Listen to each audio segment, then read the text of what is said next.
ನಮ್ಮ ಹೋಮಿಯೋಪತಿ ಆರೋಗ್ಯ ಸಂಜೀವನಿ. ನಮಸ್ಕಾರ. ನಮ್ಮ ಹೋಮಿಯೋಪತಿ ವಿಶೇಷ ಕಾರ್ಯಕ್ರಮಕ್ಕೆ ನಿಮ್ಮೆಲ್ಲರಿಗೂ ಆತ್ಮೀಯವಾದಂತಹ ಸ್ವಾಗತ ಸುಸ್ವಾಗತ. ನಾನು ಅನುಷಾ ಲಕ್ಕಣ್ಣ. ನಮ್ಮ ಹೋಮಿಯೋಪತಿಯ 20 ಶಾಖೆಗಳನ್ನ ನೀವು ಕರ್ನಾಟಕ ಮತ್ತು ಮಹಾರಾಷ್ಟ್ರದಲ್ಲಿ ಕಾಣಬಹುದು. ನೀವು ಮಾಡಬೇಕಾಗಿರೋದಿಷ್ಟೇ, ಸ್ಕ್ರೀನ್ ಮೇಲೆ ಸ್ಕ್ರಾಲ್ ಆಗ್ತಿರುವಂತಹ ನಮ್ಮ ದೂರವಾಣಿ ಸಂಖ್ಯೆಗೆ ಕಾಲ್ ಮಾಡಿ ಅಪಾಯಿಂಟ್ಮೆಂಟ್ ನ ಫಿಕ್ಸ್ ಮಾಡಿಕೊಂಡು ಡಾಕ್ಟರ್ಸ್ ನ ಭೇಟಿ ಮಾಡಬಹುದು. ಬೆಂಗಳೂರಿನಲ್ಲಿ ಮಲ್ಲೇಶ್ವರಂ ಮತ್ತು ಜಯನಗರದಲ್ಲಿ, ಮೈಸೂರು, ಹುಬ್ಬಳ್ಳಿ, ದಾವಣಗೆರೆ, ಗುಲ್ಬರ್ಗಾ, ಹಾಸನ, ಉಡುಪಿ ಎಲ್ಲ ಕಡೆ ನಮ್ಮ ಕ್ಲಿನಿಕ್ಸ್ ಇದೆ, ತಾವು ಸಂಪರ್ಕಿಸಬಹುದು. ಹಾಗೆ ಇವತ್ತಿನ ಕಾರ್ಯಕ್ರಮದಲ್ಲಿ ಆಸ್ಟ್ರೈಟಿಸ್ ಬಗ್ಗೆ ಮಾತನಾಡೋದಕ್ಕೆ ನಮ್ಮೊಟ್ಟಿಗೆ ಡಾಕ್ಟರ್ ಇದ್ದಾರೆ. ಬನ್ನಿ ಡಾಕ್ಟರ್ನ ಕಾರ್ಯಕ್ರಮಕ್ಕೆ ಸ್ವಾಗತಿಸೋಣ.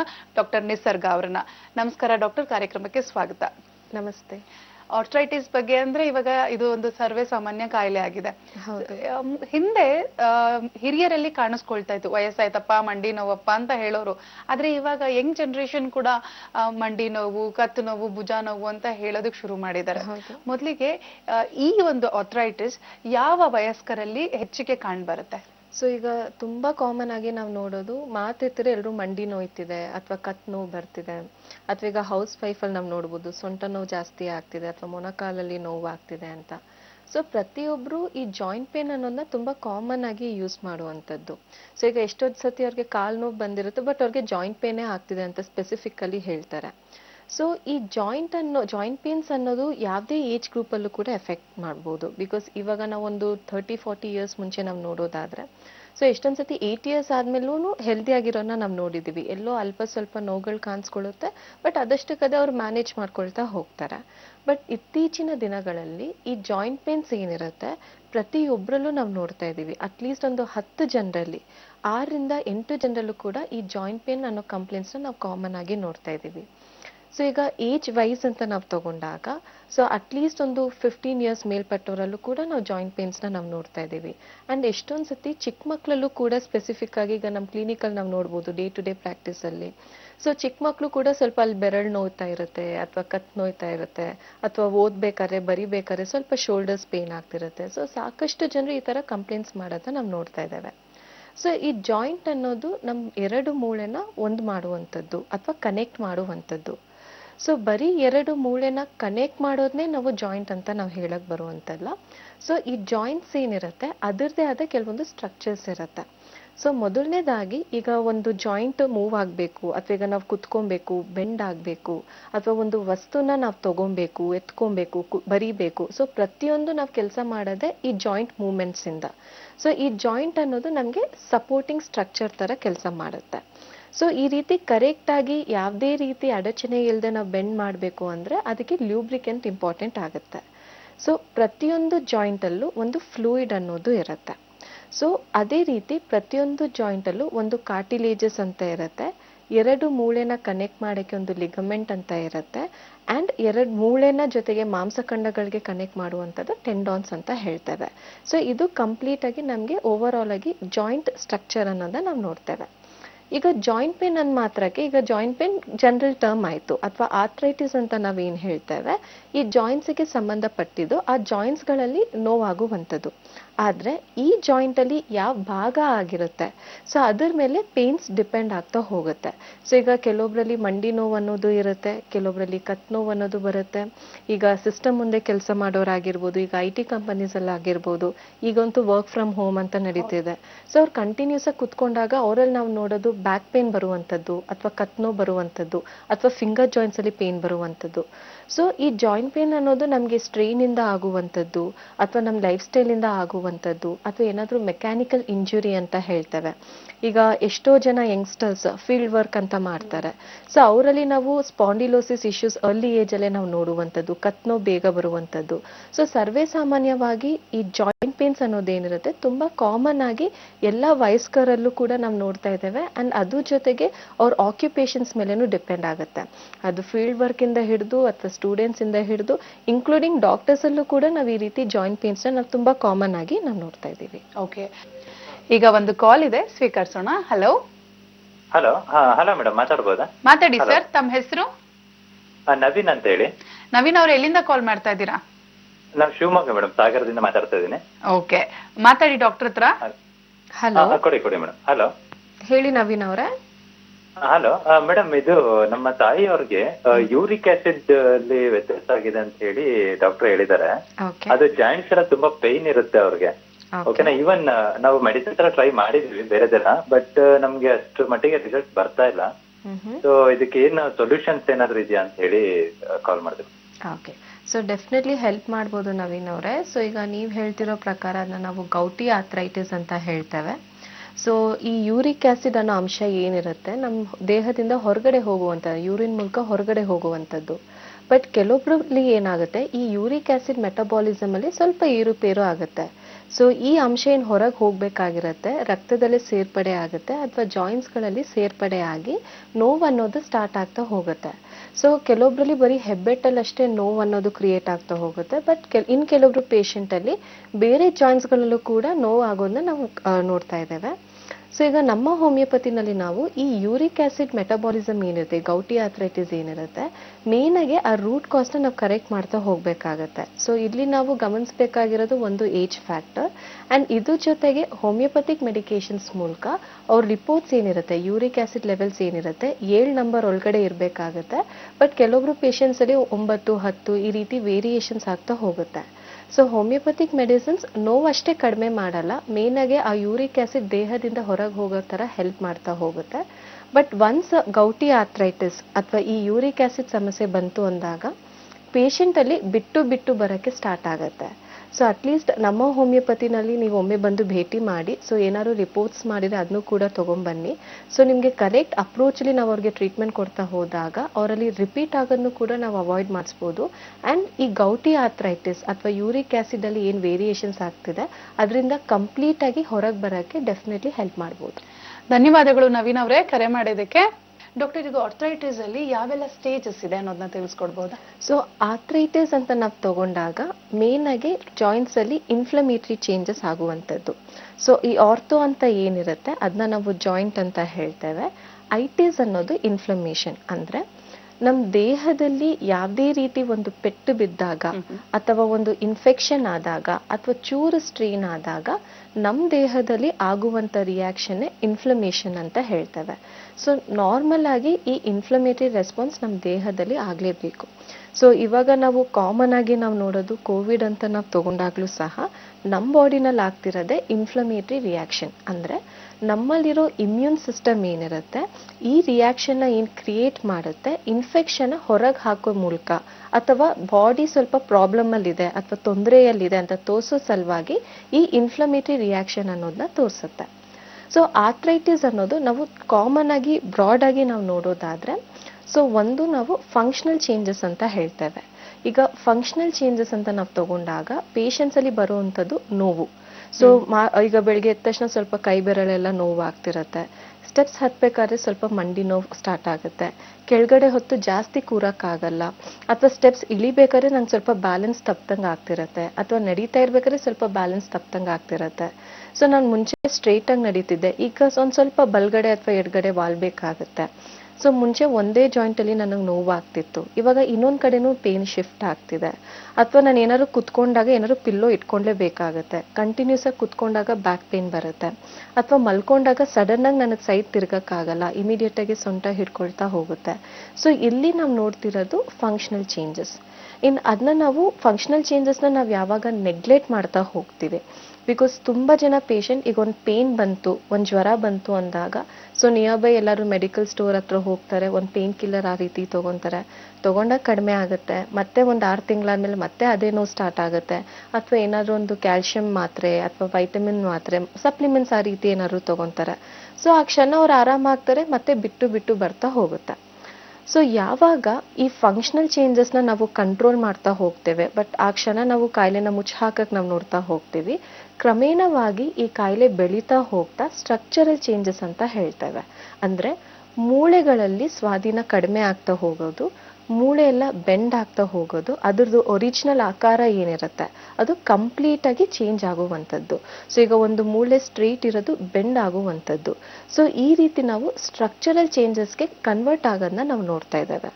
ಸೊ ಈ ಆಥ್ರೈಟಿಸ್ ಅಲ್ಲಿ ಸಾಕಷ್ಟು ಥರ ವಿಧಾನಗಳಿರುತ್ತೆ, ಟೈಪ್ಸ್ ಅನ್ನೋದು ಇರುತ್ತೆ. ಸೊ ನಾವು ಜನರಲ್ ಆಗಿ ನಾವು ನೋಡೋದಾದ್ರೆ ಮಿನಿಮಮ್ ಅಂದ್ರೆ 100 ತರ ಇರುತ್ತೆ ಆಥ್ರೈಟಿಸ್ ಅಲ್ಲಿ. ಸೊ ಅದರಲ್ಲಿ ಇತ್ತೀಚಿನ ದಿನಗಳಲ್ಲಿ ಈ ಲೈಫ್ ಸ್ಟೈಲ್ ಅಲ್ಲಿ ಕೆಲವೊಂದು 5-6 ತರ ಆಥ್ರೈಟಿಸ್ ನ ತುಂಬಾ ಕಾಮನ್ ಆಗಿ ನೋಡ್ತಾ ಇದ್ದಾವೆ. ಸೊ ಕೆಲವೊಂದು ಏಜ್ ರಿಲೇಟೆಡ್ ಇರುತ್ತೆ, ಕೆಲವೊಂದು ಪುರುಷರಲ್ಲಿ ನಾವು ಜಾಸ್ತಿ ನೋಡ್ತೇವೆ, ಕೆಲವೊಂದು ಮಹಿಳೆಯರಲ್ಲಿ ನಾವು ಜಾಸ್ತಿ ನೋಡ್ತೇವೆ, ಕೆಲವೊಂದು ಇಬ್ಬರಲ್ಲೂ ನಾವು ಕಾಮನ್ ಆಗಿ ನೋಡ್ತೇವೆ, ಕೆಲವೊಂದು ಚಿಕ್ಕ ಮಕ್ಕಳಲ್ಲಿ ನಾವು ಜಾಸ್ತಿ ನೋಡ್ತೇವೆ, ಕೆಲವೊಬ್ಬರಲ್ಲಿ ಟೀನೇಜರ್ಸ್ ಅಲ್ಲಿ ನಾವು ಜಾಸ್ತಿ ನೋಡ್ತೇವೆ, ಕೆಲವೊಂದು ಆರ್ಥ್ರೈಟಿಸ್ ಮಿಡಲ್ ಏಜ್ ಅಲ್ಲಿ ನಾವು ಕಾಮನ್ ಆಗಿ ನೋಡ್ತೇವೆ. ಸೊ ಈ ರೀತಿ ಆರ್ಥ್ರೈಟಿಸ್ ಅನ್ನೋದ್ರಲ್ಲಿ ಸಾಕಷ್ಟು 100 ತರ ಇರುತ್ತೆ. ಅದರಲ್ಲಿ ಕಾಮನ್ ಆಗಿ ನಾವು ನೋಡೋದು 5 to 6 ಟೈಪ್ಸ್ ಆಫ್ ಆರ್ಥ್ರೈಟಿಸ್ ಅಂತ ಹೇಳ್ಬೋದು. ಸೊ ಈಗ ಮತ್ತೊಂದು ಕರೆ. ಹಾ, ನಮಸ್ತೆ. ನಿಮ್ ಹೆಸರು? ರೇಣುಕಾ ಅಂತ. ರೇಣುಕಾ ಅವ್ರು ಎಲ್ಲಿಂದ ಕಾಲ್ ಮಾಡ್ತಾ ಇದ್ದೀರಾ? ಬ್ಯಾಂಗ್ಳೂರಿಂದ. ಓಕೆ, ಮಾತಾಡಿ ಡಾಕ್ಟರ್ ಹತ್ರ. ಹಲೋ, ನಮಸ್ತೆ ಡಾಕ್ಟರ್. ನಮಸ್ತೆ ರೇಣುಕಾ ಅವರೇ, ಹೇಳಿ. ನಮ್ಮ ಅತ್ತೆಗೆ ಪ್ರಾಬ್ಲಮ್ ಇರೋದು. ಅವ್ರಿಗೆ ಆಕ್ಚುಲಿ 2.5 years ಇಂದ ಕಾಲ್ ಮಂಡಿ, ಅವ್ರಿಗೆ ಓಡಾಡಕ್ ಆಗ್ತಿಲ್ಲ, ಅವ್ರ ರೂಮಲ್ಲೇ ಇರ್ತಾರೆ. ಓಕೆ. ಸೊ ನಮ್ ಡಾಕ್ಟರ್ ಇಲ್ಲೇ ಮನೆಗೆ ಬಂದು ಟ್ರೀಟ್ ಮಾಡ್ತಾರೆ. 1.5 ವರ್ಷದಿಂದ ಟ್ರೀಟ್ಮೆಂಟ್ ಕೊಡಿಸ್ತಾ ಇದೀವಿ. ಓಕೆ. ಬಟ್ ಇನ್ನೂ ಹಾಗೆ ಇದೆ. ಓಡಾಡಕ್ಕೇನು ತುಂಬಾ ಕಷ್ಟ, ಕುತ್ಕೊಂಡು ಎದೋಳಕ್ ಆಗಲ್ಲ, ನಡಿಯಕ್ ಆಗಲ್ಲ, ಓಕೆ. ಬಾತ್ರೂಮ್ಗೆ ಹೋಗೋದಕ್ಕೂ ತುಂಬಾ ಕಷ್ಟ ಪಡ್ತಾರೆ. ಓಕೆ. ಸೊ ಅವರಲ್ಲಿ ಬೇರೆ ಏನಾದ್ರೂ ಸಮಸ್ಯೆಗಳಿದೆಯಮ್ಮ? ಬಿ.ಪಿ, ಶುಗರ್ ಅಥವಾ ಥೈರಾಯ್ಡ್ ಸಮಸ್ಯೆ? ಡಯಾಬಿಟಿಸ್ ಪ್ರಾಬ್ಲಮ್ ಇದೆ. ಓಕೆ. ಅವ್ರ ವಯಸ್ಸು ಮೆಡಿಸಿನ್ ಎಷ್ಟು? ತಗೊಳ್ತಾರೆ. ಓಕೆ. ಅವ್ರ ವಯಸ್ಸು ಎಷ್ಟು? 57. ಓಕೆ ಅಮ್ಮ. ಡೆಫಿನೆಟ್ಲಿ ಹೋಮಿಯೋಪತಿಕ್ ಮೆಡಿಸಿನ್ಸ್ ಹೆಲ್ಪ್ ಮಾಡುತ್ತೆ. ಬಿಕಾಸ್ ಈಗ ನೀವು ಬರೀ ಅವ್ರಿಗೆ ನೋವಾಗ್ತಿದೆ ಅಂತ ನೀವು ಟ್ರೀಟ್ಮೆಂಟ್ ಕೊಡಿಸ್ತಾನೆ ಹೋದ್ರೆ ಅವ್ರು 10 ವರ್ಷ ಆದ್ರೂ ಟ್ರೀಟ್ಮೆಂಟ್ ಬರೀ ನೋವಿನ ಮಾತ್ರೆನೇ ತಗೊಬೇಕಾಗತ್ತೆ. ಅಂಡ್ ಪ್ರತಿ ಬಾರಿನೂ ಅವರಲ್ಲಿ ಈ ಕಾಯಿಲೆ ಏನಿರುತ್ತೆ ಜಾಸ್ತಿ ಆಗ್ತಾ ಹೋಗುತ್ತೆ. ಸೊ ಈಗ ಅವ್ರಿಗೆ ಒಂದು 5-6 ವರ್ಷದ ಮುಂಚೆ ಅವ್ರದ್ದು ಬರೀ 2ನೇ ಸ್ಟೇಜಲ್ಲಿ ಇತ್ತು ಅಂದ್ರೆ, ಇನ್ನು ನೀವು ಬರೀ ನೋವಿನ ಮಾತ್ರೆ ಕೊಡ್ತಾನೆ ಇದ್ರೆ ಆ ಪೇಷಂಟ್ ಅಲ್ಲಿ 3ನೇ ಸ್ಟೇಜ್ ಅಥವಾ 4ನೇ ಸ್ಟೇಜ್ ವರೆಗೂ ಡೆವಲಪ್ ಆಗೋ ಚಾನ್ಸಸ್ ಇರುತ್ತೆ. ಅಂಡ್ ಅದ್ರ ಜೊತೆಗೆ ಅವರಲ್ಲಿ ಸಕ್ಕರೆ ಕಾಯಿಲೆ ಇರೋದ್ರಿಂದ ಈ ಮೂಳೆ ಸವಿಯೋದು ಕೂಡ ಸ್ವಲ್ಪ ಬೇಗನೆ ಆಗ್ತಾ ಹೋಗುತ್ತೆ. ಸೊ ಇದನ್ನ ನಾವು ಆಸ್ಟಿಯೋ ಆರ್ಥ್ರೈಟಿಸ್ ಅಂತ ಹೇಳ್ತೇವೆ. ಸೊ ಮೊದಲನೇದಾಗಿ ನಿಮ್ಮ ಹತ್ರ ಏನಾದ್ರು ಎಕ್ಸ್ರೇ ರಿಪೋರ್ಟ್ಸ್ ಇತ್ತು ಅಥವಾ ಏನಾದ್ರು MRI ಮಾಡಿಸಿದ್ರಿ ಅಂದ್ರೆ ಒಮ್ಮೆ ತಗೊಂಡ್ಬನ್ನಿ. ಅಥವಾ ಏನು ರಿಪೋರ್ಟ್ಸ್ ಮಾಡಿಲ್ಲ ಅಂದ್ರೂ ತೊಂದರೆ ಇಲ್ಲ. ಸೊ ಏನಾದ್ರು ಮೆಡಿಕೇಶನ್ ತಗೊಂತಿದ್ರೆ ಅದನ್ನು ಸಹ ತಗೊಂಡ್ಬಂದು ಭೇಟಿ ಮಾಡಿ.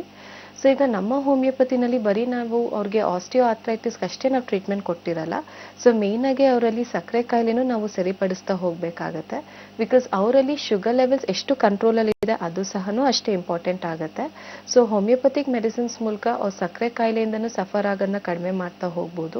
ಆ್ಯಂಡ್ ಅದ್ರ ಜೊತೆಗೆ ಮೂಳೆ ಏನು ಸವಿತಾ ಹೋಗ್ತಿದೆ, ಈ ಮೂಳೆ ಏನು ಡ್ಯಾಮೇಜ್ ಆಗ್ತಾ ಹೋಗ್ತಿದೆ, ಡೆಫಿನೆಟ್ಲಿ ಅದಕ್ಕೊಂದು ಶಾಶ್ವತ ಪರಿಹಾರ ಇರುತ್ತೆ. ಸೊ ಕರೆಕ್ಟಾಗಿ ಫಾಲೋ ಅಪ್ ಮಾಡಿ, ಸ್ವಲ್ಪ ಡೆಫಿನೆಟ್ಲಿ ಟೈಮ್ ತಗೊಳುತ್ತೆ. ಬಟ್ ನೀವು ಪ್ರಾಪರ್ ಆಗಿ ಪೇಷಂಟ್ಲಿ ನೀವು ಟ್ರೀಟ್ಮೆಂಟ್ ತಗೊಂಡಾಗ ನೀವು ಎಕ್ಸ್ಪೆಕ್ಟ್ ಮಾಡೋ ರಿಸಲ್ಟ್ಸ್ ಡೆಫಿನೆಟ್ಲಿ ಸಿಗುತ್ತಮ್ಮ. ಧನ್ಯವಾದಗಳು ರೇಣುಕಾ ಅವರೇ ಕರೆ ಮಾಡಿದ್ದಕ್ಕೆ. ಡಾಕ್ಟರ್, ಇವಾಗ ನೀವು ಹೇಳಿದ್ರಿ ಹೆಣ್ಮಕ್ಳಲ್ಲಿ ಒಂಥರ ಡಿಫ್ರೆಂಟ್ ಆಗಿ ಕಾಣುತ್ತೆ ಅಥವಾ ಪುರುಷರಲ್ಲಿ ಬೇರೆ ರೀತಿ ಇರುತ್ತೆ ಅಂತ. ಮತ್ತೆ ಕೆಲವರು ಹೇಳ್ತಾ ಇರ್ತಾರೆ ಹೆಣ್ಮಕ್ಳಿಗೆ ವಿಶೇಷವಾಗಿ ಒಂದು 30-35 ದಾಟ ಆದ್ಮೇಲೆ ಬೋನ್ಸ್ ಸವಿತಾ ಬರುತ್ತೆ ಅಂತ. ಸೊ ಏನಕ್ಕೆ ಅದು? ಮತ್ತೆ ಅದಕ್ಕೂ ಮತ್ತೆ ಆರ್ಥ್ರೈಟಿಸ್ಗೂ ಏನಾದ್ರೂ ಸಂಬಂಧ ಇದೆಯಾ? ಸೊ ಒಂದು ಏಜ್ ಇತ್ತು ಎಲ್ಲಿ ಅಂದ್ರೆ ಒಂದು 45 years 50 years ಆದ್ಮೇಲೆ ಪೇಷಂಟ್ಸ್ ಅಲ್ಲಿ ಜಾಯಿಂಟ್ ಪೇನ್ಸ್ ನಾವು ನೋಡ್ತಿದ್ವಿ. ಬಿಕಾಸ್ ಏಜ್ ಆಗ್ತಿದೆ ಅಂದ ತಕ್ಷಣ ಮೂಳೆಗಳು ಸವಿಯಕ್ಕೆ ಸ್ಟಾರ್ಟ್ ಆಗುತ್ತೆ ಅಂತ ಕಾಮನ್ ಆಗಿ ಹೇಳ್ತಿದ್ವಿ. ಎಲ್ಲರೂ ಅದೇ ರೀತಿ ಮ್ಯಾನೇಜ್ಮೆಂಟ್ ಅಂತ ಮಾಡೋರು. ಸೊ ಮುಂಚೆ ನೀ ರಿಪ್ಲೇಸ್ಮೆಂಟ್ ಅಷ್ಟು ಕಾಮನ್ ಆಗಿರ್ತಿರ್ಲಿಲ್ವಾ, ಅಥವಾ ಈ ಪರ್ಟಿಕ್ಯುಲರ್ ಜಾಯಿಂಟ್ ಎಫೆಕ್ಟ್ ಆಗಿದೆ ಅಂದಾಗ ಆ ಜಾಯಿಂಟ್ ನ ರೀಪ್ಲೇಸ್ ಮಾಡೋ ಅಂಶ ಸ್ವಲ್ಪ ಕಡಿಮೆನೇ ಇರ್ತಿತ್ತು. ಸೊ ಬಟ್ ಇತ್ತೀಚಿನ ದಿನಗಳಲ್ಲಿ ತುಂಬಾ ಜನರಲ್ಲಿ ಈ ನೀ ರಿಪ್ಲೇಸ್ಮೆಂಟ್ಗೆ ತುತ್ತಾಗ್ತಿದ್ದಾರೆ. ಸೊ ಅದರಲ್ಲಿ ನಾವು ಫಸ್ಟ್ ಕಾಮನ್ ಆಗಿ ಆರ್ಥ್ರೈಟಿಸ್ ಅಲ್ಲಿ ನಾವು ನೋಡೋದಾದ್ರೆ ಆಸ್ಟಿಯೋ ಆರ್ಥ್ರೈಟಿಸ್ ಅಂತ ಹೇಳ್ತೇವೆ. ಸ್ಪೆಷಲಿ ಇದು ಮಹಿಳೆಯರಲ್ಲೂ ಎಫೆಕ್ಟ್ ಆಗ್ತಿದೆ, ಪುರುಷರಲ್ಲೂ ಎಫೆಕ್ಟ್ ಆಗ್ತಿದೆ. 1% ಪುರುಷರಲ್ಲೂ ಕೂಡ ಜಾಸ್ತಿ ಅಂತಾನೆ ಹೇಳ್ಬೋದು.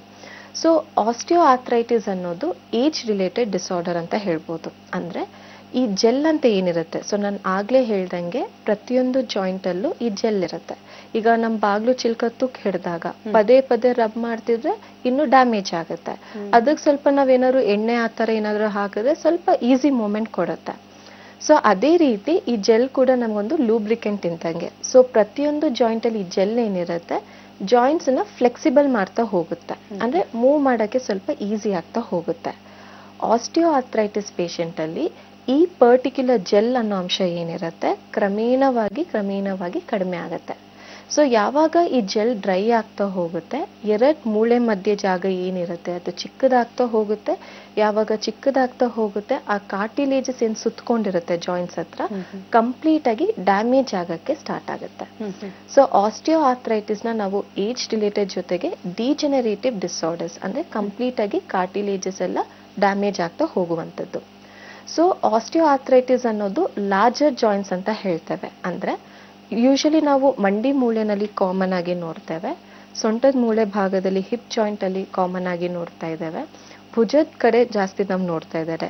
ಸೊ ಎಷ್ಟೋ ಜನರಲ್ಲಿ ಸ್ವಲ್ಪ ಫ್ರೋಸನ್ ಶೋಲ್ಡರ್ ತರ ಆಗುವಂಥದ್ದು, ಕೆಲವರಲ್ಲಿ ಸೊಂಟದ ಮೂಳೆ ಸವಿತಾ ಹೋಗುವಂಥದ್ದು, ಕೆಲವರಲ್ಲಿ ಮಂಡಿ ಮೂಳೆ ಅಂದ್ರೆ ವೇಟ್ ಬೇರಿಂಗ್ ಜಾಯಿಂಟ್ಸ್ ಅಂತ ಹೇಳ್ತೇವೆ. ಸೊ ಯಾವ ಭಾಗದಲ್ಲಿ ನಮ್ಮ ದೇಹ ತೂಕ ಅತಿ ಪ್ರಮಾಣದಲ್ಲಿ ಬೀಳ್ತಾ ಹೋಗುತ್ತೆ, ಸೊ ಆ ಭಾಗದಲ್ಲಿ ನಾವು ಆಸ್ಟಿಯೋ ಆರ್ಥ್ರೈಟಿಸ್ ಅನ್ನೋದು ಕಾಮನ್ ಆಗಿ ನೋಡ್ತಾ ಇದ್ದೇವೆ. So osteo arthritis age related ಆಗಿದ್ರೂ ಸಹ ಹೆಣ್ಮಕ್ಳಲ್ಲಿ ಸ್ಪೆಷಲಿ ಮುಟ್ಟು ನಿಂತ ಆದ್ಮೇಲೆ, ಸೊ ಅವರಲ್ಲಿ ಕೆಲವೊಂದು ಹಾರ್ಮೋನ್ಸ್ಗಳ ಕೊರತೆಯಿಂದಾಗ ಅಥವಾ ಕೆಲವೊಬ್ಬರಲ್ಲಿ ಆಪರೇಷನ್ ಮಾಡಿ ಆದ್ಮೇಲೆ ಅವರಲ್ಲಿ ನಾವು ಆಸ್ಟಿಯೋ ಆರ್ಥ್ರೈಟಿಸ್ನ ತುಂಬಾ ಕಾಮನ್ ಆಗಿ ನೋಡ್ತೇವೆ. ಸೊ ಯೂಶಲಿ ಆಸ್ಟಿಯೋ ಆರ್ಥ್ರೈಟಿಸ್ ಒಂದೇ ಕಡೆ ಸ್ಟಾರ್ಟ್ ಆಗುವಂಥದ್ದು. ಸೊ ಐದರ್ ಬಲ್ಗಡೆ ಆಗಿರ್ಬೋದು ಅಥವಾ ಎಡಗಡೆ ಆಗಿರ್ಬೋದು. ಸೊ ಫಸ್ಟ್ ಒಂದ್ ಕಡೆ ಸ್ಟಾರ್ಟ್ ಆಗುತ್ತೆ. ಸೊ ನಮ್ ಹ್ಯೂಮನ್ ಟೆಂಡೆನ್ಸಿ ಹೇಗಿರುತ್ತೆ, ಒಂದ್ ಕಡೆ ನೋವಾಗ್ತಿತ್ತಂದ್ರೆ ಆ ಜಾಗನ ಯೂಶಲಿ ನಾವು ಅವಾಯ್ಡ್ ಮಾಡ್ತೀವಿ. ಸೊ ಇನ್ನೊಂದ್ ಕಡೆ ನಮ್ ದೇಹ ತೂಕನ ಪ್ರೆಷರ್ ಹಾಕಕ್ ಸ್ಟಾರ್ಟ್ ಮಾಡ್ತೀವಿ. ಸೊ ನೆಕ್ಸ್ಟ್ ಇನ್ನೊಂದ್ ಜಾಯಿಂಟ್ ಅಲ್ಲಿ ಸವಿಯಕ್ ಸ್ಟಾರ್ಟ್ ಆಗುತ್ತೆ. ಹಾಗೆ ಎಲ್ಲಾ ಜಾಯಿಂಟ್ಸ್ ಅಲ್ಲೂ ಕೂಡ ಜೆಲ್ ಡ್ರೈ ಆಗಕ್ ಸ್ಟಾರ್ಟ್ ಆಗುತ್ತೆ.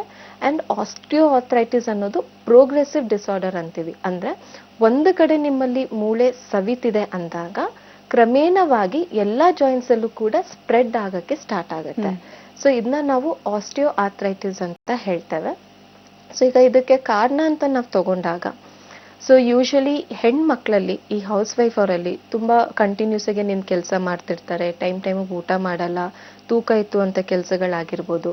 So mechanical strain, chronic mechanical strain ಅಂದ್ರೆ ತುಂಬಾ ವರ್ಷದಿಂದ ಕಂಟಿನ್ಯೂಸ್ ಆಗಿ ಅದೇ ಕೆಲಸ ಮಾಡ್ತಾನೆ ಇದ್ದವರಲ್ಲಿ ಆಸ್ಟಿಯೋ ಆರ್ಥ್ರೈಟಿಸ್ನ ನಾವು ಕಾಮನ್ ಆಗಿ ನೋಡ್ತಾ ಇದ್ದೇವೆ.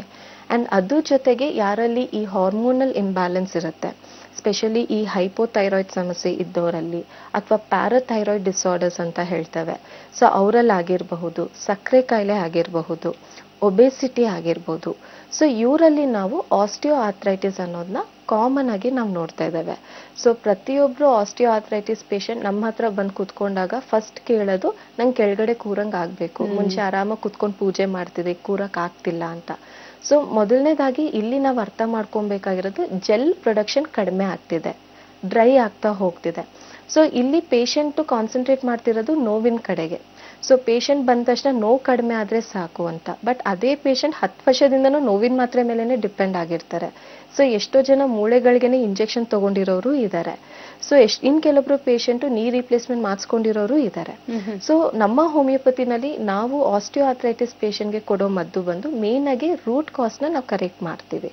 ಸೊ ಇಲ್ಲಿ ನಾವು ಜೆಲ್ ಉತ್ಪತ್ತಿ ಮಾಡ್ಸಕ್ಕೆ ನಾವು ಕೊಡ್ಬೇಕಾಗತ್ತೆ, ಬೋನ್ ಡೆನ್ಸಿಟಿನ ಇಂಪ್ರೂವ್ ಮಾಡಕ್ ಕೊಡ್ಬೇಕಾಗತ್ತೆ. ಸೊ ನಾನು ಅವಾಗಲೇ ಹೇಳ್ದಂಗೆ ಫಂಕ್ಷನಲ್ ಚೇಂಜ್ ಇಂದ ಸ್ಟ್ರಕ್ಚರಲ್ ಚೇಂಜ್ ಆಗಬಾರ್ದು. ಸೊ ಈಗ ನನಗೆ ನೋವು ಕಡಿಮೆ ಆಯಿತು ಬಟ್ ಮೂಳೆ ಬೆಂಡ್ ಆಗ್ತಿದೆ ಅಂದರೆ ಅದು ಒಳ್ಳೆ ಲಕ್ಷಣ ಅಲ್ಲ. ಸೊ ಹೋಮಿಯೋಪತಿ ಗುಳಿಗೆ ನಾವು ಕೊಡ್ತಾ ಹೋದಾಗ, ಬಿಕಾಸ್ ನಮ್ಮ ಹೋಮಿಯೋಪತಿನಲ್ಲಿ ನಾವು ಫಾಲೋ ಮಾಡೋದು ಕಾನ್ಸ್ಟಿಟ್ಯೂಷನಲ್ ಅಪ್ರೋಚ್ ಇರುತ್ತೆ, ಇಂಡಿವಿಜುವಲೈಸ್ ಮಾಡಬೇಕು ಪೇಷಂಟ್ನ. ಸೊ ಯಾಕೆ ಪೇಷಂಟ್ಗೆ ಆಸ್ಟಿಯೋ ಆರ್ಥ್ರೈಟಿಸ್ ಆಗಿದೆ ಅದಕ್ಕೆ ನಾವು ಟ್ರೀಟ್ಮೆಂಟ್ ಕೊಡ್ತಾ ಹೋದಾಗ ಸೊ ಡೆಫಿನೆಟ್ಲಿ ಅವರು ಆಸ್ಟಿಯೋ ಆರ್ಥ್ರೈಟಿಸ್ ಇಂದ ಸಫರ್ ಆಗೋದನ್ನು ಅವಾಯ್ಡ್ ಆಗುತ್ತೆ, ಅದ್ರ ಜೊತೆಗೆ ಆಪರೇಷನ್ ಪ್ರಿವೆಂಟ್ ಮಾಡ್ಬೋದು. ಸೊ ಆಸ್ಟಿಯೋ ಆರ್ಥ್ರೈಟಿಸ್ ಅನ್ನೋದು ತುಂಬಾ ಕಾಮನ್ ಆಗಿ ನೋಡುವಂಥದ್ದು ಏಜ್ ರಿಲೇಟೆಡ್ ಫ್ಯಾಕ್ಟರ್ ಅಂತಾನೆ ಹೇಳ್ಬೋದು. ಸೆಕೆಂಡ್ ಮೋಸ್ಟ್ ತುಂಬಾ ಕಾಮನ್ ಆಗಿ ನಾವು ನೋಡುವಂಥದ್ದು ರುಮ್ಯಾಟಾಯ್ಡ್ ಆರ್ಥ್ರೈಟಿಸ್ ಅಂತ ಹೇಳ್ತೇವೆ. ಸೊ ಈಗ ರುಮ್ಯಾಟಾಯ್ಡ್ ಆರ್ಥ್ರೈಟಿಸ್ ಅನ್ನೋದು ಸಾಕಷ್ಟು ಹೆಣ್ಮಕ್ಳಲ್ಲಿ ನಾವು ನೋಡ್ತಾ ಇದ್ದೀವಿ, ಸ್ಪೆಷಲಿ ಒಂದು 16 ಇಯರ್ಸ್ ಮೇಲ್ಪಟ್ಟವರಲ್ಲೇ ನಾವು ತುಂಬಾ ಕಾಮನ್ ಆಗಿ ನೋಡ್ತಾ ಇದ್ದೇವೆ. ಸೊ ರುಮ್ಯಾಟಾಯ್ಡ್ ಆರ್ಥ್ರೈಟಿಸ್ ಅನ್ನೋದು ಆಟೋ ಇಮ್ಯೂನ್ ಡಿಸಾರ್ಡರ್ ಅಂತ ಹೇಳ್ತೇವೆ. ಸೊ ಈಗ ನಾನು ಆಗ್ಲೇ ಹೇಳ್ದಂಗೆ ಇನ್ಫ್ಲಮೇಷನ್ ಅಂದ್ರೆ ನಮ್ಮ ದೇಹದಲ್ಲಿರೋ ರೋಗ ನಿರೋಧಕ ಶಕ್ತಿ ನಮ್ಮ ದೇಹನ ಕಾಪಾಡ್ಬೇಕಂದ್ರೆ ಈ ರೀತಿ ಇನ್ಫ್ಲಮೇಟರಿ ರಿಯಾಕ್ಷನ್ಸ್ ಅನ್ನೋದನ್ನ ಕ್ರಿಯೇಟ್ ಮಾಡುತ್ತೆ. ರುಮ್ಯಾಟಾಯ್ಡ್ ಆರ್ಥ್ರೈಟಿಸ್ ಅಥವಾ ಆಟೋ ಇಮ್ಯೂನ್ ಡಿಸಾರ್ಡರ್ ಅಲ್ಲಿ ಈ ರೋಗ ನಿರೋಧಕ ಶಕ್ತಿ ನಮ್ಮ ದೇಹಕ್ಕೆ ತೊಂದರೆ ಕೊಡಕ್ಕೆ ಸ್ಟಾರ್ಟ್ ಆಗುತ್ತೆ. ಸೊ ಯಾವ ಇಮ್ಯೂನ್ ಸಿಸ್ಟಮ್ ನಮ್ಮ ದೇಹನ ಕಾಪಾಡಬೇಕೋ ಅದೇ ಕಾಯಿಲೆ ಅನ್ನೋದನ್ನ ಶುರು ಮಾಡ್ತಾ ಹೋಗುತ್ತೆ. ಸೊ ಇದನ್ನ ನಾವು ರುಮ್ಯಾಟಾಯ್ಡ್ ಆರ್ಥ್ರೈಟಿಸ್ ಅಂತ ಹೇಳ್ತೇವೆ. ಸೊ ಈಗ ಎಷ್ಟೋ ಜನ ಅವರಲ್ಲಿ ರುಮ್ಯಾಟಾಯ್ಡ್ ಆರ್ಥ್ರೈಟಿಸ್ ಆಗಿರುತ್ತೆ ಬಟ್ ಆಸ್ಟಿಯೋ ಆರ್ಥ್ರೈಟಿಸ್ ಅಂತ ಟ್ರೀಟ್ಮೆಂಟ್ ತಗೊಂಡಿರ್ತಾರೆ. ಕೆಲವೊಬ್ರಿಗೆ ಆಸ್ಟಿಯೋ ಆರ್ಥ್ರೈಟಿಸ್ ಆಗಿರುತ್ತೆ ಬಟ್ ಗೌಟಿ ಆರ್ಥ್ರೈಟಿಸ್ಗೆ ಅಂತ ಟ್ರೀಟ್ಮೆಂಟ್ ತಗೊಂಡಿರ್ತಾರೆ. ಸೊ ಕೆಲವೊಬ್ರಲ್ಲಿ ಬರೀ ಕ್ಯಾಲ್ಸಿಯಂ ಡಿಫಿಷಿಯನ್ಸಿ ಆಗಿರುತ್ತೆ ಬಟ್ ಅವರು ಕೂಡ ಆರ್ಥ್ರೈಟಿಸ್ಗೆ ಅಂತ ಬೇರೆ ಮದ್ದೆ ತಗೊಂಡಿರ್ತಾರೆ. ಸೊ ಇಲ್ಲಿ ನಾವು ಪ್ರತಿಯೊಂದು ಕಾಯಿಲೆನ ಡಿಫ್ರೆನ್ಶಿಯೇಟ್ ಮಾಡಬೇಕಾಗತ್ತೆ. ಸೊ ಈಗ ರುಮ್ಯಾಟಾಯ್ಡ್ ಆರ್ಥ್ರೈಟಿಸ್ಗೂ ಆಸ್ಟಿಯೋ ಆರ್ಥ್ರೈಟಿಸ್ಗೂ ಮೇಜರ್ ಡಿಫ್ರೆನ್ಸ್ ಅಂತ ತಗೊಂಡಾಗ, so osteo arthritis larger joints ಅಂದ್ರೆ ಮಂಡಿ ಮೂಳೆ, ಸೊಂಟದ ಮೂಳೆ, ಮುಜದ ಮೂಳೆ ಇದ್ರ ಮೇಲೆ ಎಫೆಕ್ಟ್ ಆಗುತ್ತೆ. ರುಮ್ಯಾಟಾಯ್ಡ್ ಆರ್ಥ್ರೈಟಿಸ್ ಅನ್ನೋದು ಸ್ಮಾಲರ್ ಜಾಯಿಂಟ್ಸ್ಗೆ ಎಫೆಕ್ಟ್ ಆಗ್ತಾ ಹೋಗುತ್ತೆ. ಕೈ ಬೆರಳು, ಕಾಲ್ ಬೆರಳು, ಮೊಣಕಾಲು ಅಥವಾ ನಾವು ಈ ಭಾಗ ಮ್ಯಾಂಡಿಬ್ಯುಲರ್ ಜಾಯಿಂಟ್ ಅಂತ ಹೇಳ್ತೇವೆ. ಸೊ ಈ ಭಾಗಗಳು ಎಫೆಕ್ಟ್ ಆಗೋ ಸಾಧ್ಯತೆ ಜಾಸ್ತಿ ಇರುತ್ತೆ.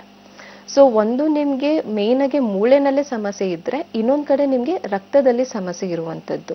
ಸೊ ರುಮ್ಯಾಟಾಯ್ಡ್ ಆರ್ಥ್ರೈಟಿಸ್ ಅಲ್ಲಿ ನಾವು ತುಂಬಾ ಕಾಮನ್ ಆಗಿ ಲಕ್ಷಣಗಳಂತ ನಾವು ತಗೊಂಡಾಗ, ಪೇಷಂಟ್ ಬೆಳಗ್ಗೆ ಎದ್ದ ತಕ್ಷಣ ಕೈ ಬೆರಳು ಮಡ್ಚಕ್ಕಾಗಲ್ಲ ಅಥವಾ ಕೈ ಬೆರಳನ್ನ ಇಮಿಡಿಯೇಟ್ ಆಗಿ ಬಿಸಿನೀರಲ್ಲಿ ಇಡಬೇಕು ಅಂತ ಅನ್ಸುತ್ತೆ.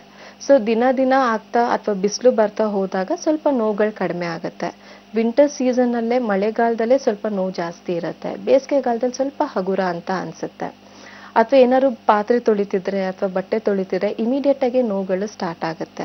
ಸೊ ಕೆಲವೊಬ್ರು ಪೇಷಂಟ್ ಅಲ್ಲಿ ಕೈ ಮಡ್ಚಕ್ಕಾಗಲ್ಲ, ಊಟ ತಿನ್ನಕ್ ಸ್ವಲ್ಪ ಕಷ್ಟ ಆಗುತ್ತೆ. ಅಥವಾ ಫಸ್ಟ್ ಕೈ ಬೆರಳಲ್ಲಿ ನನಗೆ ನೋವು ಸ್ಟಾರ್ಟ್ ಆಯ್ತು, ಈಗ ಬೇರೆ ಎಲ್ಲ ಜಾಯಿಂಟ್ಸ್ ಅಲ್ಲೂ ಕೂಡ ನನಗೆ ಪೇನ್ ಸ್ಟಾರ್ಟ್ ಆಗ್ತಿದೆ, ಸೊ ಬಗ್ಗ ಕಷ್ಟ ಆಗೋದು. ಸೊ ಇದೇ rheumatoid arthritis patient more than 10 years suffer ಆಗಿದ್ದವರು ಬೆಡ್ ರಿಡನ್ ಆಗಿರೋನು ನಾವು ನೋಡಿದೀವಿ. ಸೊ ಈ ಪರ್ಟಿಕ್ಯುಲರ್ ಇನ್ಫೆಕ್ಷನ್ ಅಂದ್ರೆ ಈ ಆಟೋ ಇಮ್ಯೂನ್ ಡಿಸಾರ್ಡರ್ ಏನಿರುತ್ತೆ, ದೇಹದಲ್ಲಿ ಯಾವುದೇ ಭಾಗಕ್ಕೆ ಬೇಕಿದ್ರೂ ಎಫೆಕ್ಟ್ ಆಗ್ಬೋದು, ಯಾವುದೇ ಭಾಗಕ್ಕೆ ಬೇಕಿದ್ರೂ ಸ್ಪ್ರೆಡ್ ಆಗ್ಬೋದು. ಸೊ ಅದೇ ರೀತಿ ಇನ್ಫೆಕ್ಷನ್ ಅನ್ನೋದು ಬೆನ್ನಿನ ಮೂಳೆಗೂ ಕೂಡ ಸ್ಪ್ರೆಡ್ ಆಗೋ ಸಾಧ್ಯತೆ ಹೆಚ್ಚಿರುತ್ತೆ. ಸೊ ಇದನ್ನ ನಾವು ರುಮ್ಯಾಟಾಯ್ಡ್ ಆರ್ಥ್ರೈಟಿಸ್ ಅಂತ ಹೇಳ್ತಾರೆ. ಸೊ ಮೊದಲನೇದಾಗಿ ಈ ರುಮ್ಯಾಟಾಯ್ಡ್ ಆರ್ಥ್ರೈಟಿಸ್ ಪೇಷಂಟ್ ಅಲ್ಲಿ ಫಸ್ಟ್ ನಾವು ನೋಡೋದು ಅವರು ಡಿಪ್ರೆಷನ್ಗೆ ಹೋಗಿರೋದು. ಬಿಕಾಸ್ ಪ್ರತಿಯೊಬ್ರು ರುಮ್ಯಾಟಾಯ್ಡ್ ಆರ್ಥ್ರೈಟಿಸ್ ಪೇಷಂಟ್ಗೆ ಲೈಫ್ ಲಾಂಗ್ ಇದ್ದಿದ್ದೇ ಇರುತ್ತೆ. ಇದು ರಕ್ತದಲ್ಲೇ ಬಂದಿರುವಂಥದ್ದು. ಸೊ ನೀವು ಲೈಫ್ ಲಾಂಗ್ ಈ ಕಾಯಿಲೆಯಿಂದ ಸಫರ್ ಆಗಬೇಕು ಅಂತಾನೆ ಇನ್ಫಾರ್ಮ್ ಮಾಡಿರ್ತಾರೆ. ಸೊ ರುಮ್ಯಾಟಾಯ್ಡ್ ಆರ್ಥ್ರೈಟಿಸ್ ಇಂದನೂ ಹೊರಗೆ ಬರ್ಬೋದು, ಪ್ರೊವೈಡೆಡ್ ನಿಮಗೆ ಪ್ರಾಪರ್ ಟ್ರೀಟ್ಮೆಂಟ್ ಅನ್ನೋದು ಇಂಪಾರ್ಟೆಂಟ್ ಆಗುತ್ತೆ. ಬಿಕಾಸ್ ಈಗ ರುಮ್ಯಾಟಾಯ್ಡ್ ಆರ್ಥ್ರೈಟಿಸ್ ಪೇಷಂಟ್ ಜನರಲ್ ಆಗಿ ಅವ್ರು ಯೂಶಲಿ ತಗೊಳ್ಳೋದು ಒಂದು ಪೇನ್ ಕಿಲ್ಲರ್ಸ್ ತಗೊಂತಾರೆ, ಒಂದು ಕ್ಯಾಲ್ಸಿಯಂ ಟ್ಯಾಬ್ಲೆಟ್ಸ್ ತಗೊಂತಾರೆ, ಸ್ಟಿರಾಯ್ಡಲ್ ಮೆಡಿಕೇಶನ್ಸ್ ತಗೊಂತಾರೆ. ಸೊ ಇದ್ರಲ್ಲಿ ಅವ್ರು 10 ವರ್ಷ ಆದ್ರೂ ಮ್ಯಾನೇಜ್ ಮಾಡ್ತಾರೆ.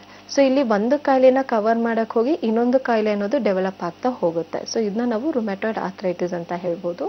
ಅಂಡ್ ಒನ್ಸ್ ಅಗೇನ್ ನಮ್ಮ ಹೋಮಿಯೋಪತಿನಲ್ಲಿ ನಾವು ಆರ್ಥ್ರೈಟಿಸ್ ಅನ್ನೋದಕ್ಕಿಂತ ಹೆಚ್ಚಾಗಿ ಯಾಕೆ ಈ ಪೇಷಂಟ್ ಅಲ್ಲಿ ಆರ್ಥ್ರೈಟಿಸ್ ಅನ್ನೋದು ಬಂದಿದೆ, ಆ ರೂಟ್ ಕಾಸ್ ಏನಿದೆ ಅಂಡ್ ಯಾವ ಟೈಪ್ ಆಫ್ ಆರ್ಥ್ರೈಟಿಸ್ ಇರುತ್ತೆ ಅದ್ರ ಮೇಲೆ ನಮ್ಮ ಅಪ್ರೋಚ್ ಆಗ್ತಾ ಹೋಗುತ್ತೆ. ಈಗ ರುಮ್ಯಾಟಾಯ್ಡ್ ಆರ್ಥ್ರೈಟಿಸ್ ಆಗಿಲಿ, ಆಸ್ಟಿಯೋ ಆರ್ಥ್ರೈಟಿಸ್ ಆಗಿಲಿ, ಗೌಟಿ ಆರ್ಥ್ರೈಟಿಸ್ ಆಗಿಲಿ, ಯಾವುದೇ ರೀತಿ ಆರ್ಥ್ರೈಟಿಸ್ ಆಗಿದ್ರು ಅವ್ರ ದೈಹಿಕ ಪ್ರಕೃತಿ ಪ್ರಕಾರ ಅವ್ರ ಎಮೋಷನಲ್ ಹೆಲ್ತ್ ಮತ್ತೆ ಫಿಸಿಕಲ್ ಹೆಲ್ತ್ ಮೇಲೆ ನಮ್ಮ ಅಪ್ರೋಚ್ ನಡೀತಾ ಹೋಗುತ್ತೆ. ಓಕೆ ಡಾಕ್ಟರ್, ತುಂಬಾ ಸೂಕ್ಷ್ಮವಾಗಿ ಎಲ್ಲ ಪರಿಚಯವನ್ನ ಮಾಡಿಕೊಟ್ರಿ ಟೈಪ್ಸ್ ಆಫ್ ಆರ್ಥ್ರೈಟಿಸ್ ಬಗ್ಗೆ. ಆದ್ರೆ ಇವಾಗ ನೀವು ಮುಂಚೆನೆ ಹೇಳ್ದಂಗೆ ಒಂದು 50 ವರ್ಷ ಆದ್ಮೇಲೆ, 45 ವರ್ಷ ಆದ್ಮೇಲೆ ಯೂಶಲಿ ಮಂಡಿ ನೋವು ಅಂತ ಕಾಣಿಸ್ಕೊಳ್ತಾ ಇತ್ತು ಅಥವಾ ಮೂಳೆಗಳ ನೋವು ಅಂತ ಕಾಣಿಸ್ಕೊಳ್ತಾ ಇತ್ತು. ಆದ್ರೆ ಇವಾಗ ಯಂಗ್ ಜನರೇಷನ್ ಅಲ್ಲೂ ಕೂಡ ಕಾಣಿಸ್ಕೊಳ್ಳುತ್ತೆ. ಆಮೇಲೆ ಸ್ಪೋರ್ಟ್ಸ್ ಮೆನ್ಸ್ ತಗೊಂಡ್ರೆ ಅವ್ರಿಗೂ ಕೂಡ ಏನಾದ್ರು ಇಂಜುರಿ ಆಗಿದ್ರೆ ಮತ್ತೆ ಅವ್ರು ಆಡ್ಲಿಕ್ಕೆ ಆಗೋದಿಲ್ಲ ಅಥವಾ ಏನಾದ್ರು ಸ್ಕಿಡ್ ಆಗಿದ್ರೆ ಅವಾಗ ಅವರಲ್ಲೂ ಕೂಡ ಈ ಮೂಳೆಗಳ ನೋವು ಕಾಣಿಸ್ಕೊಳ್ಳುತ್ತೆ. ಮತ್ತೆ ಯಂಗ್ ಜನರೇಷನ್ ಅಲ್ಲಿ ಕೂಡ ಕಾಣಿಸ್ಕೊಳ್ತಾ ಇದೆ. ಸೊ ಯಾವ ರೀತಿ ಅವರು ಪ್ರಿಕಾಷನ್ಸ್ ನ ತಗೊಳ್ಬಹುದು, ಯಾಕಂದ್ರೆ precaution is better than cure ಅನ್ನೋಗೆ. ಸೊ ಯಾವ ರೀತಿ ಪ್ರಿಕಾಷನ್ಸ್ ನ ತಗೊಳ್ಬಹುದು ಮಂಡಿ ನೋವು ಬರದೇ ಇರೋ ತರ ಮತ್ತು ಮಹಿಳೆಯರಲ್ಲಿ ಮೂಳೆ ಸವಿದೆ ಇರೋ ತರ ಯಾವ ತರ ಪ್ರಿಕಾಷನ್ಸ್ ನ ತಗೊಬಹುದು? ಸೊ ನಾರ್ಮಲ್ ಆಗಿ ನಮ್ಮ ದೇಹದಲ್ಲಿ ಸೆಲ್ಸ್ ಡೆತ್ ಆಗೇ ಆಗುತ್ತೆ. ಬಿಕಾಸ್ ಏಜ್ ಆಗ್ತಾ ಆಗ್ತಾ ಸೆಲ್ಯುಲರ್ ಡೆತ್ತು ಆಗುತ್ತೆ, ಡಿಜೆನರೇಟಿವ್ ಪ್ರಾಸೆಸ್ ಆಗುತ್ತೆ. 80 years ಇದ್ದವರು ಆಸ್ಟಿಯೋ ಆರ್ಥ್ರೈಟಿಸ್ ಸಫರ್ ಆಗಿರೋದನ್ನು ನಾವು ನೋಡಿದೀವಿ. ಬಟ್ ಅದೇ 90 years ಇರೋರು ಹೆಲ್ದಿ ಆಗಿರೋರು ನಾವು ನೋಡಿದೀವಿ. ಸೊ ಇಲ್ಲಿ ಒಂದು ಜೆನೆಟಿಕ್ ಫ್ಯಾಕ್ಟರ್ಸ್ ಇಂಪಾರ್ಟೆಂಟ್ ಆಗುತ್ತೆ. ಬಿಕಾಸ್ ನೀವು ಆಗ್ಲೇ ಹೇಳ್ದಂಗೆ prevention is better then cure ಆದ್ರೂ ಸಹ ಕೆಲವೊಮ್ಮೆ ಪೇಷಂಟ್ ದೈಹಿಕ ಪ್ರಕೃತಿ ಮೇಲೆ ಡಿಪೆಂಡ್ ಆಗುತ್ತೆ, ಅವ್ರ ಜೆನೆಟಿಕ್ಸ್ ಮೇಲೆ ಡಿಪೆಂಡ್ ಆಗ್ತಾ ಹೋಗುತ್ತೆ. ಸೊ ಈಗ ಹೇಗೆ ನಾವು ಪ್ರಿವೆಂಟ್ ಮಾಡ್ಬೋದು ಅಂದ್ರೆ, ಮೊದಲನೇದಾಗಿ ನಾವು ಲೈಫ್ ಸ್ಟೈಲ್ ಮ್ಯಾನೇಜ್ಮೆಂಟ್ ತುಂಬಾನೇ ಇಂಪಾರ್ಟೆಂಟ್ ಆಗುತ್ತೆ.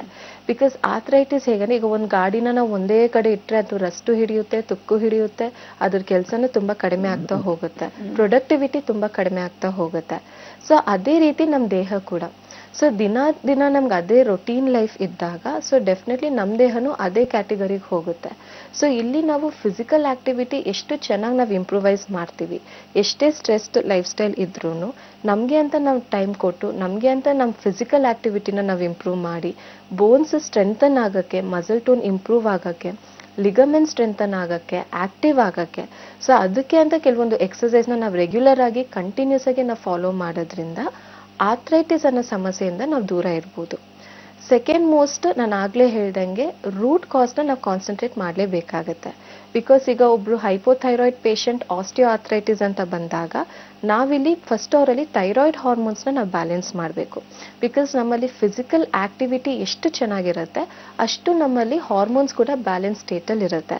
ನಾವು ಟೈಮಿಗೆ ನಿದ್ದೆ ಮಾಡಲ್ಲ. ಈಗ ಫಾರ್ ಎಕ್ಸಾಂಪಲ್ ಸಡನ್ನಾಗಿ ನೈಟ್ ಶಿಫ್ಟ್ ಇರುತ್ತೆ, ಅರ್ಲಿ ಮಾರ್ನಿಂಗ್ ಶಿಫ್ಟ್ ಇರುತ್ತೆ, ಇಲ್ಲೇ ಅದು ಡೇ ಟು ಡೇ ವೇರಿಯೇಷನ್ಸೇ ಆಗೋಗುತ್ತೆ. ಸೊ ಬಿಕಾಸ್ ನಮ್ಮ ಬಾಡಿ ರೆಸ್ಟಲ್ಲಿ ಇದ್ದಾಗಲೇ ಕೆಲವೊಂದು ಹಾರ್ಮೋನ್ಸ್ ಉತ್ಪತ್ತಿ ಆಗುತ್ತೆ, ನಮ್ಮ ಬಾಡಿ ರೆಸ್ಟಲ್ಲಿ ಇದ್ದಾಗಲೇ ಸೆಲ್ಸ್ ರಿಪೇರ್ ಆಗ್ತಾ ಹೋಗುತ್ತೆ. ಸೊ ನಮ್ಮ ಬಾಡಿಗೂ ರೆಸ್ಟೂ ಅವಶ್ಯಕತೆ ಇರುತ್ತೆ, ವರ್ಕು ಕೂಡ ಅವಶ್ಯಕತೆ ಇರುತ್ತೆ, ಎಕ್ಸಸೈಸ್ ಕೂಡ ಅವಶ್ಯಕತೆ ಇರುತ್ತೆ. ಸೊ ಇದನ್ನ ನಾವು ಕರೆಕ್ಟಾಗಿ ಬ್ಯಾಲೆನ್ಸ್ ಮಾಡ್ತಾ ಹೋದರೆ ಡೆಫಿನೆಟ್ಲಿ ಆರ್ಥ್ರೈಟಿಸ್ ಅನ್ನೋ ಸಮಸ್ಯೆಯಿಂದ ನಾವು ದೂರ ಇರ್ಬೋದು. ಸೆಕೆಂಡ್ ಆಗಿ ನಾವು ತುಂಬ ಕಾಮನ್ ಆಗಿ ನೋಡೋದು, ತುಂಬ ಜನ ಈ ವಾಯು ಅಂತ ಹೇಳ್ತಾರೆ.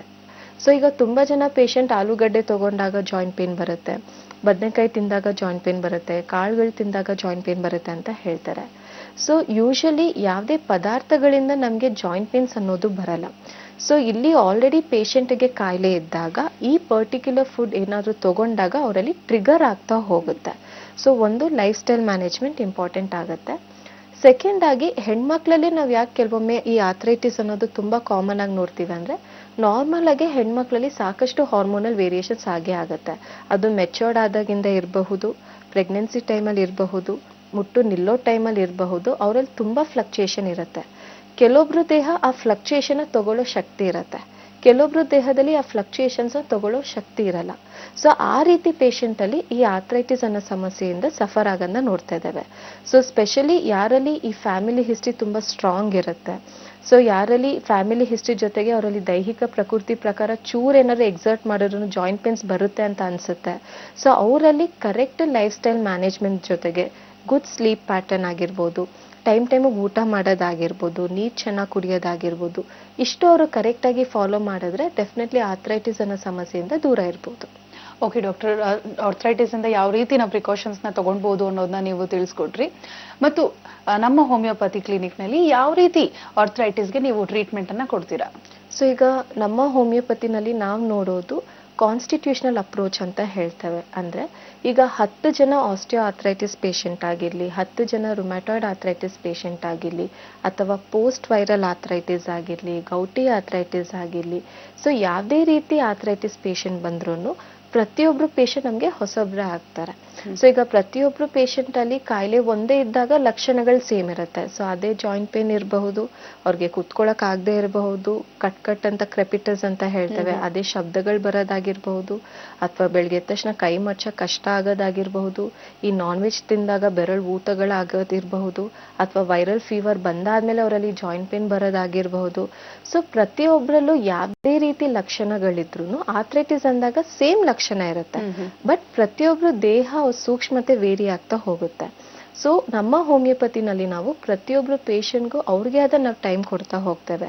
ಬಿಕಾಸ್ ತುಂಬ ಜನ ಪೇಷಂಟ್ ಹೇಳೋದು, ಈಗ ನಮ್ಗೆ ಜಾಯಿಂಟ್ ಪೇನ್ ಅಂತ ಅಂದಾಗ ಒಂದು 10 ಮಾತ್ರೆ ನಾವು ತೊಗೊತೀವಿ, ಮತ್ತೆ ನೆಕ್ಸ್ಟ್ ಟೈಮ್ ಅದೇ ಜಾಯಿಂಟ್ ಪೇನ್ ಅಂದಾಗ ಮತ್ತೆ ಅದೇ ಮಾತ್ರೆ ರಿಪೀಟ್ ಆಗುತ್ತೆ, ಸ್ವಲ್ಪ ಅಲ್ಲಿ ಇಲ್ಲಿ ಡೋಸೇಜಸ್ ಚೇಂಜ್ ಆಗುತ್ತೆ. ಸೊ 5 ವರ್ಷ 10 ವರ್ಷ ನಾವು ಅದೇ ಮಾತ್ರೆ ತಗೊತಾ ಇದೀವಿ ಅಂತ ಹೇಳ್ತಾರೆ. ಸೊ ನಮ್ಮ ಹೋಮಿಯೋಪತಿನಲ್ಲಿ ಹಾಗಿರಲ್ಲ. ಸೊ ಪ್ರತಿಯೊಬ್ಬರು ಪೇಷಂಟ್ಗೂ ನಾವು ಎಷ್ಟು ಟೈಮ್ ಕೊಡ್ತಾ ಹೋಗ್ತೇವೆ, ಅವ್ರನ್ನ ಕಂಪ್ಲೀಟ್ ಆಗಿ ಅನಲೈಸ್ ಮಾಡಿ ಪ್ರಾಪರ್ ಆಗಿ ಡಯಾಗ್ನೋಸ್ ಮಾಡಿ ಅವ್ರ ದೇಹಕ್ಕೆ ಏನು ಅವಶ್ಯಕತೆ ಇರುತ್ತೆ, ಅವ್ರ ಕಾಯಿಲೆಗೆ ರೂಟ್ ಕಾಸ್ ಏನಿರುತ್ತೆ ಅದಕ್ಕೆ ನಾವು ಅವ್ರಿಗೆ ಗುಳಿಗೆಗಳನ್ನ ಕೊಡ್ತಾ ಹೋದಾಗ, ಮೆಡಿಸಿನ್ಸ್ ಕೊಡ್ತಾ ಹೋದಾಗ, ಸೊ ಡೆಫಿನೆಟ್ಲಿ ಆರ್ಥ್ರೈಟಿಸ್ ಇಂದ ಏನಿರುತ್ತೆ ಈ ಕಡೆ ನೋವು ಸಹನೂ ಕಡಿಮೆ ಆಗ್ತಾ ಹೋಗುತ್ತೆ. ಆ್ಯಂಡ್ ಎಷ್ಟೊಂದು ಸತಿ ಅವ್ರ ರಿಪೋರ್ಟ್ಸಲ್ಲೂ ಕೂಡ ಪಾಸಿಟಿವ್ ಬಂದಿರೋದು, ನೆಗೆಟಿವ್ ಆಗಿರೋದು ಉಂಟು. ಕೆಲವೊಬ್ಬರಲ್ಲಿ RA ಫ್ಯಾಕ್ಟರ್ ಪಾಸಿಟಿವ್ ಬಂದಿರೋದು, ನಮ್ಮಲ್ಲಿ ನೆಗೆಟಿವ್ ಸಹ ಆಗಿರುತ್ತೆ. ಸೊ ಅವರಿಗೆ ನಾವು ಪ್ರಾಪರ್ ಅಪ್ರೋಚ್, ಪ್ರಾಪರ್ ಟೈಮ್ ಮತ್ತು ಪ್ರಾಪರ್ ಮೆಡಿಕೇಶನ್ ಕೊಡ್ತಾ ಹೋದಾಗ ರೂಟ್ ಕಾಸ್ ಇಂದ ಆ ಕಾಯಿಲೆನ ಕಂಪ್ಲೀಟ್ಲಿ ಸರಿ ಮಾಡ್ಬೋದು. ಡಾಕ್ಟರ್, ಇಲ್ಲಿವರೆಗೂ ನಮ್ಮ ಕಾರ್ಯಕ್ರಮದಲ್ಲಿ ಭಾಗವಹಿಸಿ ಆರ್ಥ್ರೈಟಿಸ್ ಬಗ್ಗೆ ಸಾಕಷ್ಟು ವಿಚಾರಗಳನ್ನ ತಿಳಿಸ್ಕೊಟ್ಟಿದ್ದೀರಾ. ತಮಗೆ ಧನ್ಯವಾದಗಳು. Thank you. ನೋಡಿದ್ರಲ್ಲ, ಆರ್ಥ್ರೈಟಿಸ್ ಬಗ್ಗೆ ಸಾಕಷ್ಟು ವಿಚಾರಗಳನ್ನ ಡಾಕ್ಟರ್ ನಿಸರ್ಗ ಅವರು ನಿಮ್ಗೋಸ್ಕರ ತಿಳಿಸ್ಕೊಟ್ಟಿದ್ದಾರೆ. ತಾವು ಸಹ ನಮ್ಮ ಹೋಮಿಯೋಪತಿ ಕ್ಲಿನಿಕ್ ಅನ್ನ ತಪ್ಪದೆ ಭೇಟಿ ಮಾಡಿ ನಿಮ್ಮಲ್ಲಿರುವಂತಹ ಆರೋಗ್ಯದ ಸಮಸ್ಯೆಗಳಿಗೆ ಪರಿಹಾರವನ್ನ ಶಾಶ್ವತವಾಗಿ ಪಡೆದುಕೊಳ್ಳಿ ಅಂತ ಹೇಳ್ತಾ ಇವತ್ತಿನ ಕಾರ್ಯಕ್ರಮವನ್ನ ಇಲ್ಲಿಗೆ ಮುಕ್ತಾಯಗೊಳಿಸ್ತಾ ಇದೀವಿ. ಮತ್ತೆ ನಿಮ್ಮ ಭೇಟಿ ಮುಂದಿನ ಕಾರ್ಯಕ್ರಮದಲ್ಲಿ. Until then, this is Anusha Lakkana signing off. ನಮಸ್ಕಾರ. ನಮ್ಮ ಹೋಮಿಯೋಪತಿನಲ್ಲಿ ತಕ್ಷಣದ ಪರಿಹಾರ ಕೊಡೋದಿಲ್ಲ.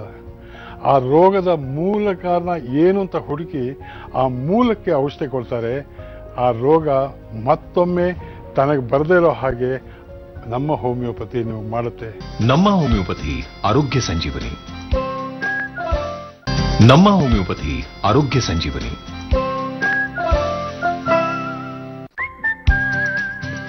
ನಮ್ಮ ಹೋಮಿಯೋಪತಿ ಆರೋಗ್ಯ ಸಂಜೀವನಿ.